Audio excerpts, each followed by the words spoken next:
Okay. Well, good morning. Thank you for being here in person, and thank you for joining us on YouTube, if that's where you're watching us. I think today we have another special treat, a great speaker, and an interesting subject. I doubt if many of you have heard of Voldemar Podder. I've been worked around his art and been fascinated by it for many years, but I certainly don't know the whole story, so I'm really looking forward to this. We have speaking to us today Jennifer Bottomley O'Looney. She is the senior curator here at the Montana Historical Society. She is proud to be a third-generation Montanan, and she spent much of her youth at her family's cabin on Lake McDonald on the shores of Lake McDonald in Glacier National Park, and certainly a beautiful place to grow up. She received her BA from Montana State University and her MA from the Royal College of Art in London. She came to Helena after graduate school as an artist in residence at the Archie Bray Foundation, but then she was lured to the Montana Historical Society by her lifelong love of Montana history. She has contributed many articles to Montana, the Magazine of Western History. She is one of the co-authors of Montana's Charlie Russell. She also is a contributing author to our latest book, The History of Montana in 101 Objects. So it's my pleasure to introduce Jennifer.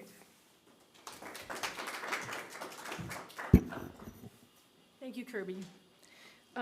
Just little technical things here. I'm going to set up the mic and lower the screens, so the light, I mean. I like it to be a little dark for this presentation because Podder's artwork is physically and also subject-wise sort of dark, but in order to see it, you need to have the room a little dark. Can everybody hear me okay? Okay. So, we're going to be talking about the enigmatic art of Voldemar Podder. The Montana Historical Society has his life works collections, some 200, almost 300 pieces of art. A very interesting person. He was born in 1899 in Estonia, and his family lived in Narva. And this is Narva here, which lies along the Narva River, 9 miles above the river's outflow into the Gulf of Finland. It was founded in the 13th century and quickly became a substantial commercial city. Estonia has had a long history of occupation. The Russians, the Swedes, and then again the Russians. Narva was an important as the scene of Peter the Great's defeat of the Swedes in 1700. And as the years went by, Estonia achieved a short-lived period of independence in 1918. Ultimately, the fate of Estonia was decided by the German-Soviet Non-Aggression Pact of 1939 between Nazi Germany and the USSR. The Soviet government imposed on Estonia a treaty of mutual assistance, which basically ended their independence. Podder's father had a print shop in Narva where he printed flyers promoting resistance to the Russians. His father was subsequently imprisoned and suffered ill health and died shortly after his release. Later, Podder said, "It was the first suffering I witnessed in my life. It made so deep an impression on me that I decided to own a profession in which I could undo some of the mankind's anguish. So I entered medical school." But his medical studies were cut short by military service, where he served from 1918 to 1934. And then Nazi Germany occupied Estonia in 1941. Initially, the Germans were perceived by most Estonians to be liberators from the USSR and its repressions. Although hopes of this were dashed completely, as they were soon discovered the Germans were no liberators. They pillaged the country for their war effort and unleashed the Holocaust in Estonia, during which tens of thousands of people were murdered, including ethnic Estonians, Jews, Gypsies, Russians, Soviet prisoners of war, and others. His brother, Eric, also served in the army, but landed in a mental hospital during the time of German occupation. When Voldemar went to visit him, he was told that he'd suddenly died of some unknown illness. So apparently had all the other people in the hospital on the very same day. Quote, Podder recalled, the Nazis simply had relieved the world of a hospital full of people. In February of 1944, however, the Russians were back on the Narva front and basically destroyed the city. The overwhelming majority of Estonians did not favor any occupying force. Russia's previous occupation caused more suffering to the populations than Nazi Germany, which explained why so many Estonians feared the communist state. Estonians started fleeing to Sweden already in the spring of 1943, but the exodus intensified in August of 1944 when it became clear that the German front was collapsing and the Soviet military forces were about to occupy Estonia again. And this is a painting by Podder that he did afterwards, but you can see that, let's see if I hit the right button, there are people fleeing a burning city in the background.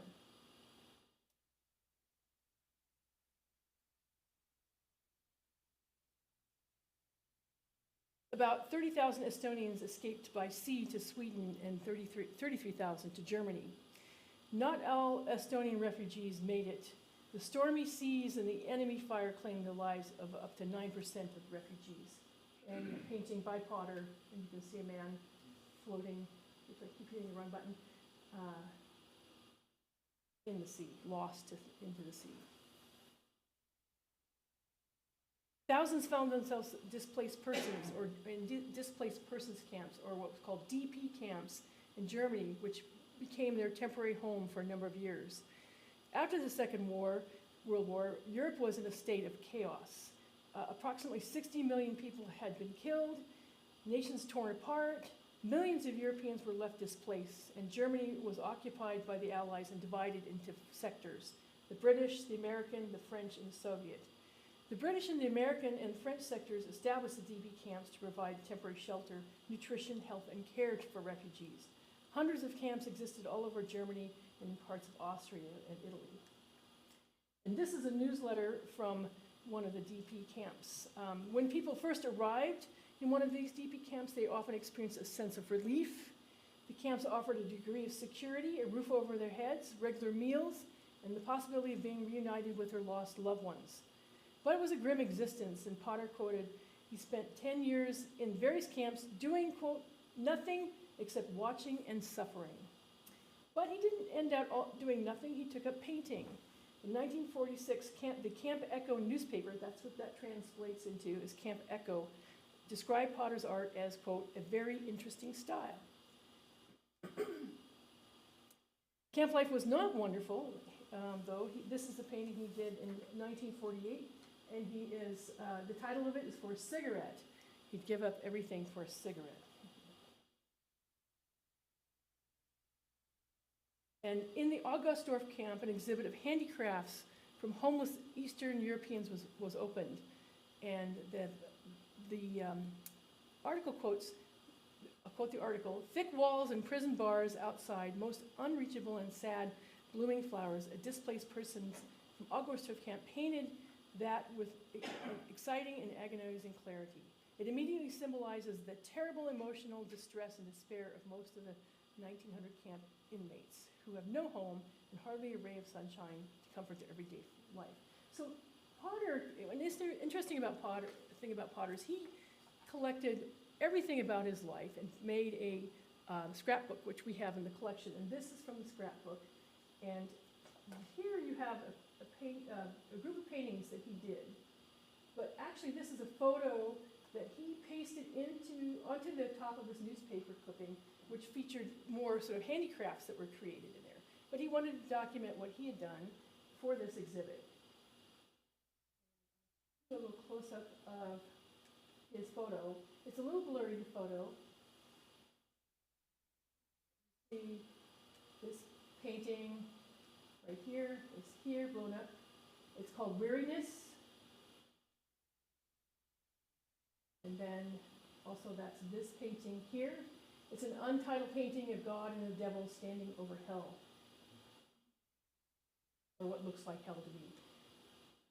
I do say that these paintings are untitled. I think no doubt he had titles for them, but in our case we don't really know what they were, but I'm sure he would have had titles for them. And then we have this painting, which is up here.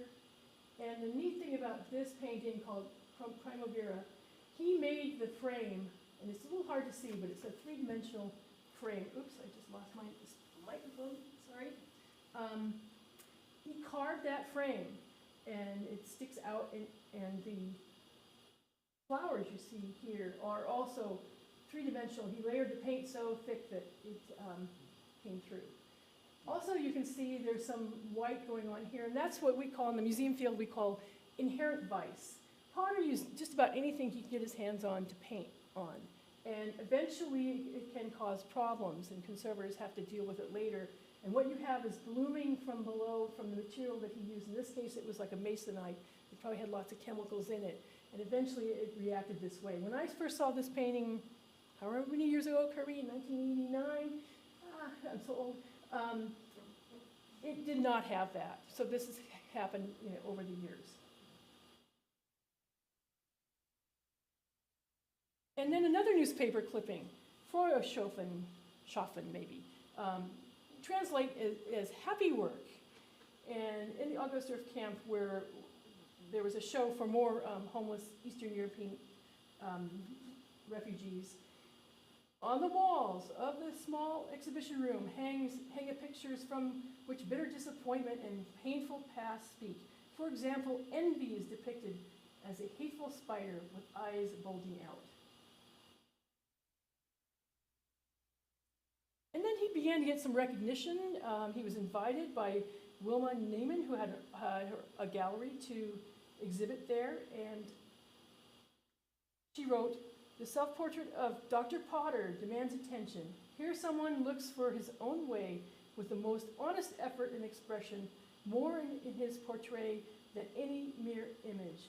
The agonizing tensions of our time live in this face, and the cold, hard colors also express the striving, unsparing truth from this picture could be a promise for the future." So he kept the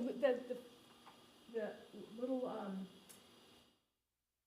note from Wilma, and he kept this little picture of his painting that he introduced. And it's just a little tiny snapshot that he kept in his scrapbook. He did the same here. This is a letter from Winston Churchill's secretary. I think Podder was a bit of a self-promoter. He sent off this painting thinking Winston Churchill would love it, and he wrote back, his secretary wrote back, "Thank you very much for the painting." And again, this is a little tiny snapshot, so it doesn't blow up very well, but it's a caveat consuls, beware consuls. I think there was some formal structure for his art training in the camps, because he did a series of nudes that were obviously artist models.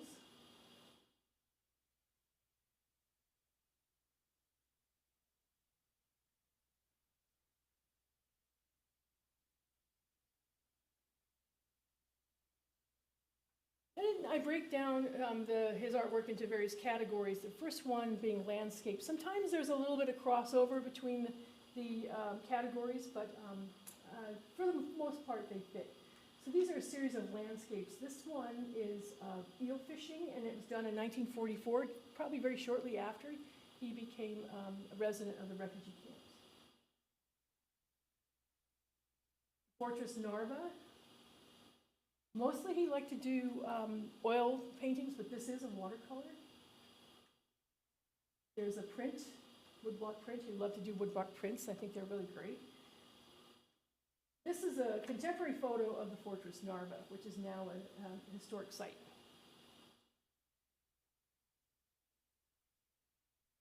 I don't know, can you see this? But it might be too bright still, but there is a person hanging there. Really grim pieces.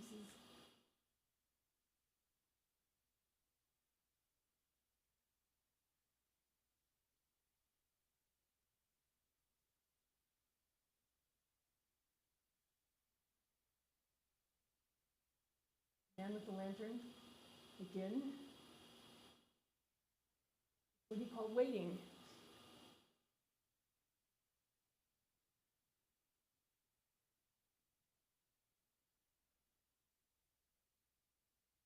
And he brought all of his artwork from the camp to the United States when he came here. You can see the sort of deterioration around the edges. He would sometimes fold the pieces or roll them up and, so he stuffed them all in a suitcase, I assume, and brought them with him. And they did suffer damage from that.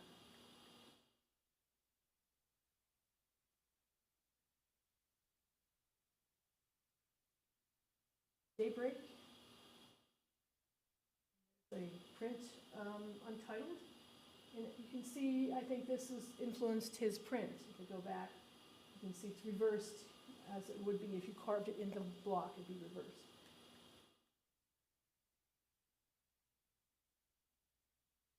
Nocturne.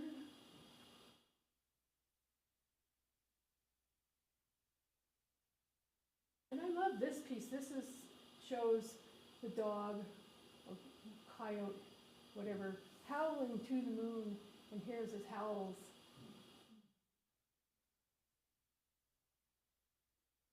Ravens. And again, he loved to make his own frames. He would take pieces of masonite, cut them out, and glue them together. Strange person in the landscape, probably a blind person. Person over here lying on the ground, maybe the same guy, we don't know. And this painting is kind of interesting. It was painted on the back of another canvas that has a painting on it that he brought with him from Germany. I mentioned he loved to paint on anything he could get a hold of. He got a hold of this canvas. I haven't yet identified who the artist is. I don't know if we ever will, but it came to us this way, and that's how this piece is attached to the other side. When the collection came to the Historical Society, this was our numbering system. That's MHS, our number. Rebuilding Europe.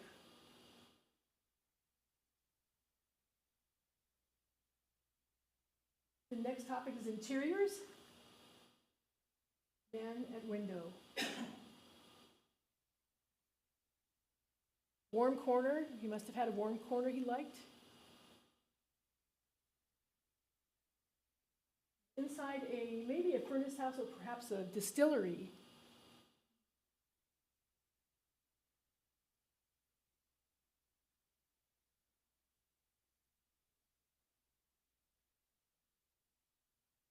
Untitled piece. Here we have the devil being crowned and people worshiping him. On the other side of the curtain, you have a jester looking at apparently a dead child with the angel mourning.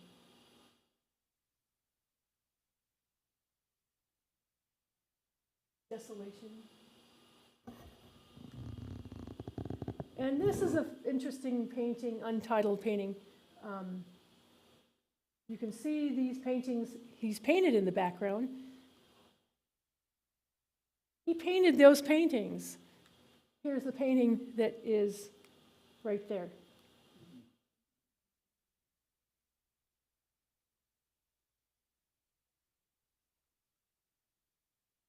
The chained hands. The next subject is sort of a catch-all, religious, mythological, historical. Before the fall. Madonna. Christ.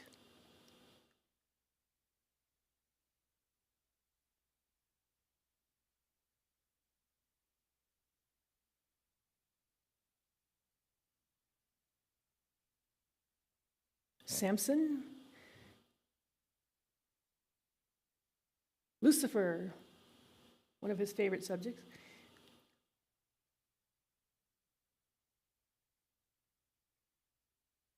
And he liked to show God and the devil together. Here you have God and the devil playing chess, and it looks like that St. Peter's there. He's got the keys to the gate, and they're playing chess over what looks like maybe down below. They're looking at Earth.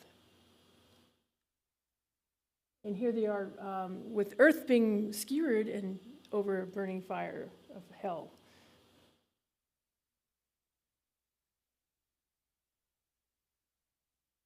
There's a man down here.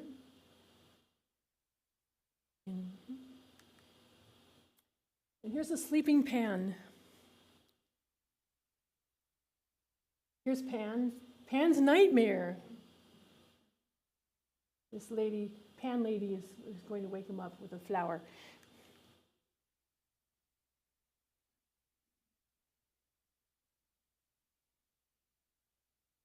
The Broomsticks Riders, just in time for Halloween.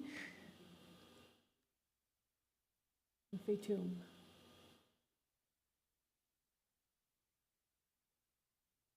Little elves dancing around the flower. Joan of Arc.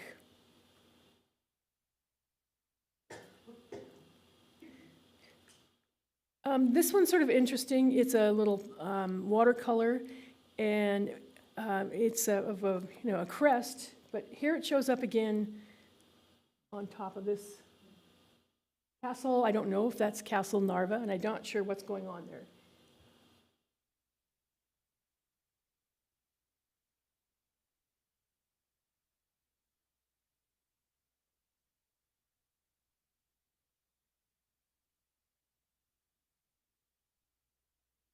And he loved to do still life paintings. He loved to do we have a number of still life paintings. I'm just going to show you a handful of them here. Apparently that's his glasses and pipe. Maybe a dog with a frog. I'm not sure if that's a stuffed dog or kind of fun. A little pull toy. Apples.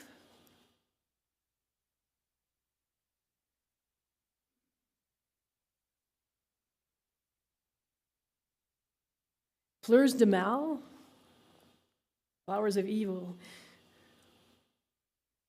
And he liked to do sunflowers. We have a number of sunflowers, different paintings in the collection.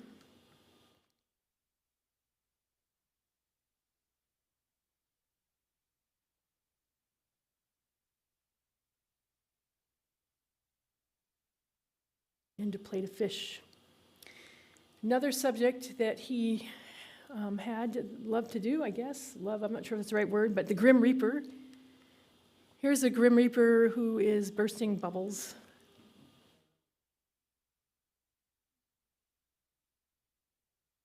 This one's called The Heirs.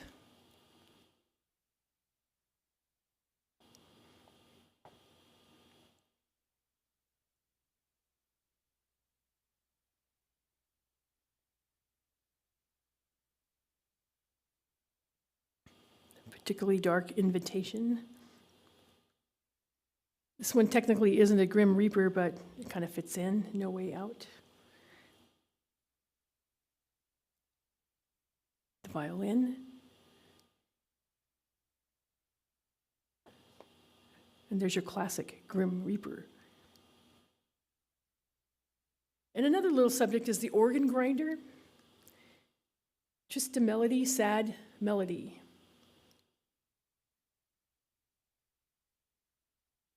And to me, I think this might be a self-portrait of him as the organ grinder. You see the man with a monkey on a leash, and an organ grinder on his back. And here you see the monkey stomping, apparently trying to kill the organ grinder. And another topic is relationship to women. We don't really know for sure what he thought of women, but we do know he was divorced. He was married to Lena Podder in 1927, and they divorced sometime while they were in Germany. That's about all we know about her. I don't know that this is her. This is titled Mrs. P, so I'm making an assumption that this was her. And perhaps this is her. And then here you see himself perhaps as a clown, brokenhearted, and in the background you see a woman leaving with another man. The truth?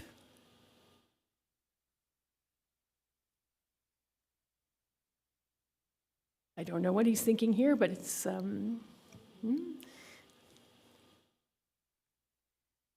Here's a woman leaving little hearts, and the man in the background who looks almost like a Christ figure here. She's walking away with his heart. And then lastly, the bride. This one's on exhibit outside in the gallery. And then he did a lot of portraits. I'm classifying, separating them as portraits before he did in Montana, and then ones later. I think this is a self-portrait.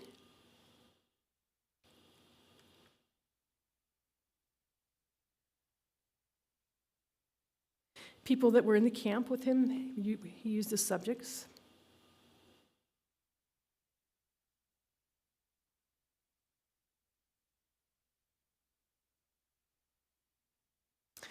Ecce Homo. Now remember this guy, he comes up a little bit later, this portrait.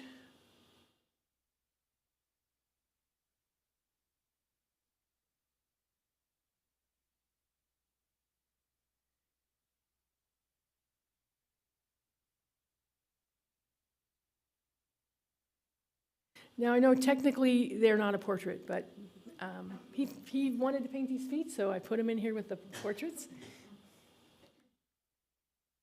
Erica, particularly nice portrait, I think. Another self-portrait. And here's another self-portrait of him looking sort of heroic, painting himself.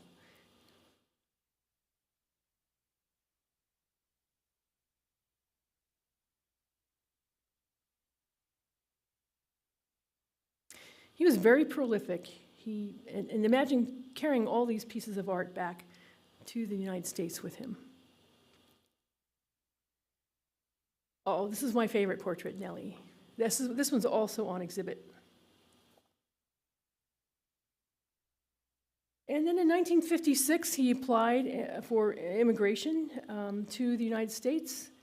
He came on the SS Harry Truman, first landing in New York, and then eventually coming to Montana. He was sponsored by a local church to come to Montana, where he worked as a attendant at the Montana State Hospital in Warm Springs. The hospital provides inpatient psychiatric treatment for adults with serious mental illness and addiction problems, and he also lived there.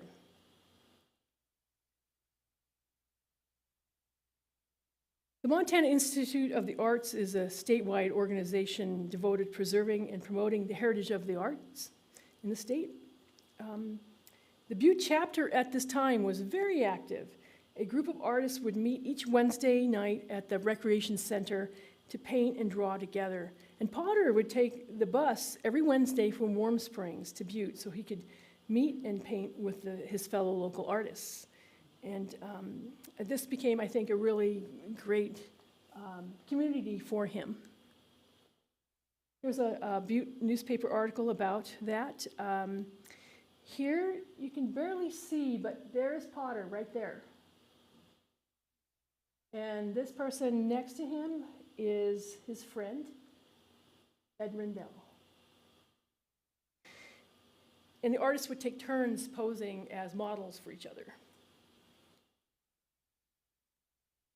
So the next grouping are the portraits he did in Montana. So these are all Montana subjects. Some of them were his friends from the Institute for the Arts. Some of them were people who were at Warm Springs. And we don't really know for sure who some of them are.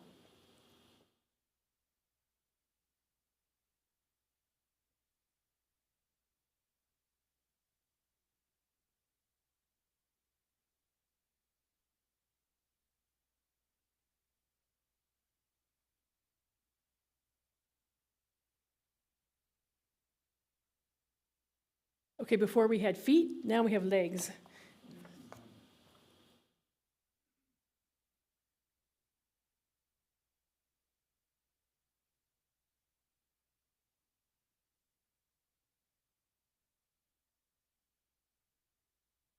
Mrs. Mary Anderson, who was a friend.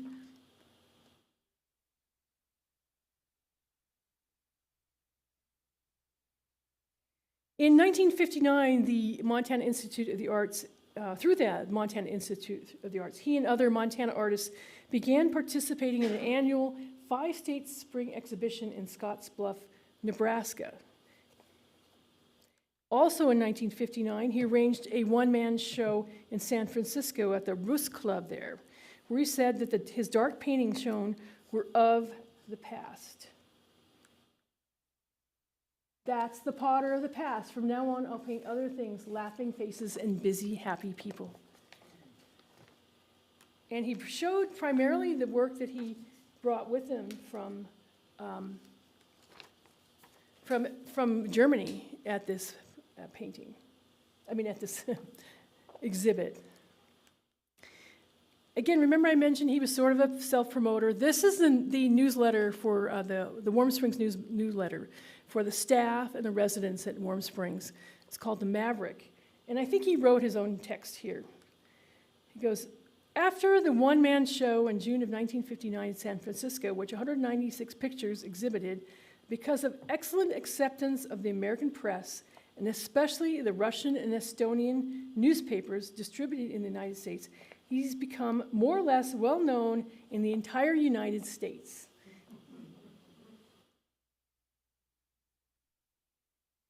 And then in 1960, another 5 states exhibition in Nebraska, he won honorable mention of this painting called Mr. Z. And the president of the organization wrote, your style of painting is quite individual, and many people asked if you would be sending pictures this year. We were pleased to announce that over TV that your pictures would be shown again this year. So he was very popular there. And then in 1961, this is an article in the Great Falls Tribune. You can see Mr. Podder right there. Close-up of him. And then remember our painting about the cigarettes? Oops. Didn't mean to go so fast. There it is. He brought that with him. Remember our Echo Homo? Here he is right here. And it says, in the article it says, this is a cowboy that Mr. Podder painted while in Montana. But no, he brought that painting with him. But he did do this print of the same subject in 1962. So he did do this in Montana. He also painted this a number of times. It's a well-known landmark in Warm Springs, the Springs Mound. There's a study sketch and another drawing. And this painting, I threw it in here. It's unfinished. You can see it's done on cardboard. You can see that it's some kind of design product inside. Social drinking and alcohol. People here having a good time by the fire. This man's sitting by himself, all alone.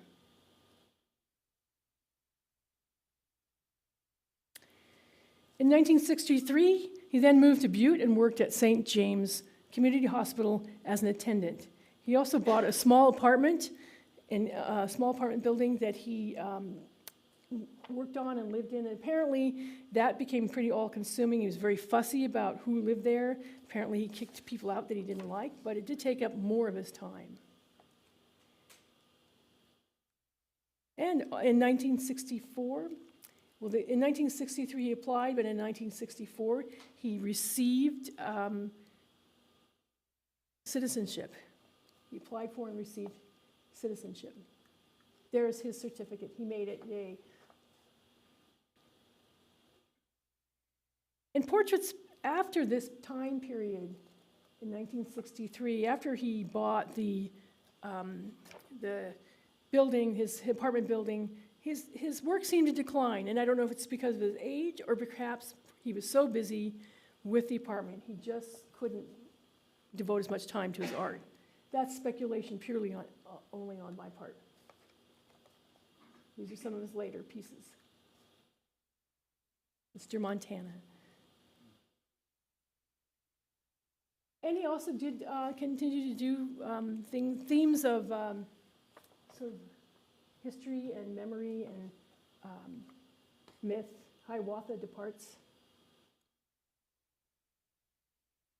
The Horror, 1968. Now, you might think he's recalling back to his time when Narva was destroyed, but no, it actually is depicting the riots in California, and Watts riots.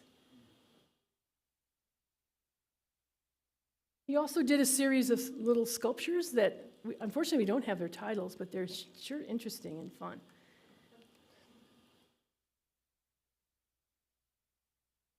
This one is obviously a crucifix.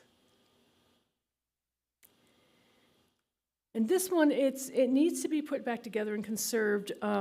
This is the base lying on its side. It actually would be flat, and it's half a globe. The man would be standing up there with his arms raised, and the chain you see here broken. And then he did these lovely little wire sculptures. I don't know if he did them in Germany or did them here. It could have been either way. You can see there's a little bit of rust on them, so they could be quite old. He could have brought them with him. But they're just really sweet, little gestural pieces.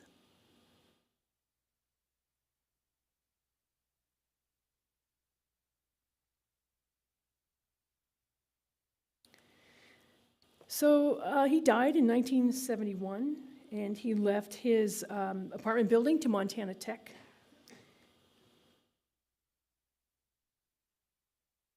Another self-portrait. So what can we say about Voldemar Podder? Seems he remains an enigma. However, his friends, Mary Anderson, McCourt Anderson, and Ray Maddox from Butte, later recalled that he had a good sense of humor. He loved practical jokes. Many people thought he was weird. He drank a lot, but it wasn't really a problem for him.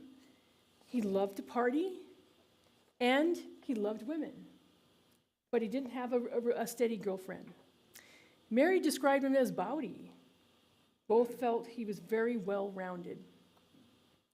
He often carried a briefcase around, and people wondered what was in it. One time he left it unattended, and they looked inside. There was nothing inside. Ray said sometimes he brought liquor to the artist group's meetings. Ray said he never talked about his life or his family before coming to Montana, except that he did claim that he had been a doctor, although there is no proof that he ever actually finished his doctoral studies. He also never talked about his paintings in terms of what they meant or their symbolism and what he was trying to accomplish. So we don't really know. He leaves it up to us.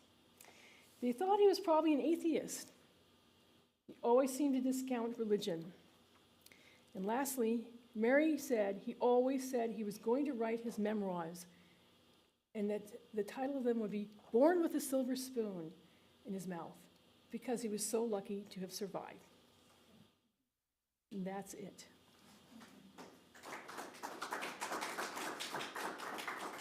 Thank you. Does anybody have any questions? Yes? He lived to 1971. Did he gift the collection to the...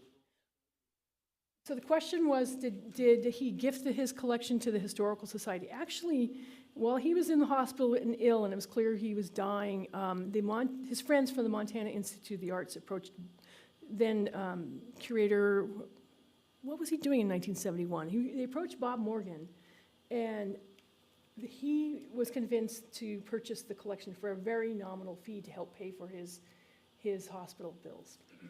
Yeah, so it's actually technically a purchase. Yeah. Yes? Was there a change in materials they used in Europe once he got here? The question is, was there a change in the materials that he used once he got here from what he used in Europe? And no, he seemed to still like to use whatever he could get a hold of and make his frames out of masonite. And like that one painting you saw that was unfinished was done on cardboard. He just liked to just do whatever he could on whatever he could find. Yeah. But primarily oil was what he liked to use too. Do you think that was a matter of finances? Or? I think it was just his eccentric taste. I think that's what he was used to doing. Yeah. But I'm not sure. That's a good question. Any idea if he was raised Catholic? Question was, do you think he was raised Catholic? And I think yes, probably. That was predominantly the religious makeup of Estonia at the time. Yes, I have an exact number, but I can't remember what it is, but it's like 338, something like that. Yeah, yeah, yes. And I don't know that he sold very many pieces. I can show you one painting that he talked about. I'll go back a little bit. His friend Mary, who we quoted. I'll go back. He wanted to give her his portrait of her. Or is it? Oh, I must have passed it. Anyway, I probably won't find it now, but she didn't want to keep it. She thought she was smiling when she sat for it, but she didn't want to take it because she thought she looked very unhappy. Sorry about that. I can't seem to find it. Other questions? Yes, Mike. Juxtaposition ending up in Montana, Yeah. of all places, Warm Springs. He, Look in the words.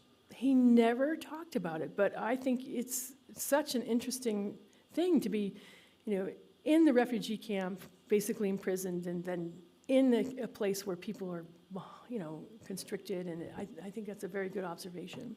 Yeah.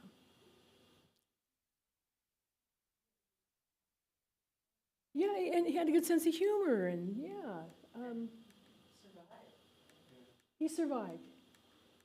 Go back to his portrait. This is an earlier portrait before he came to Montana, but it's one, and it's kind of hard to see. It's a little too bright in here. If I can make it darker. He's smiling in this portrait. Yeah.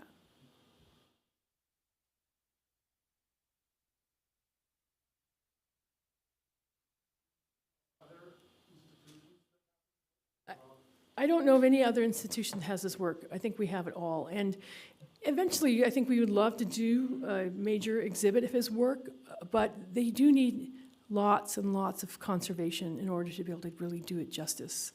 And so that's on our long-range plans. When it will happen, I don't know. Yeah, for sure. It's not everybody's cup of tea, his work, but I think it's very intriguing. Yeah. Yeah.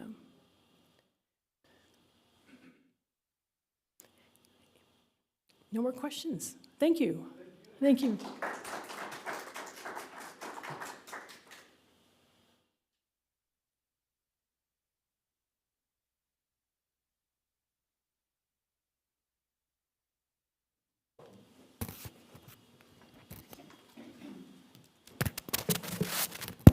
Good job.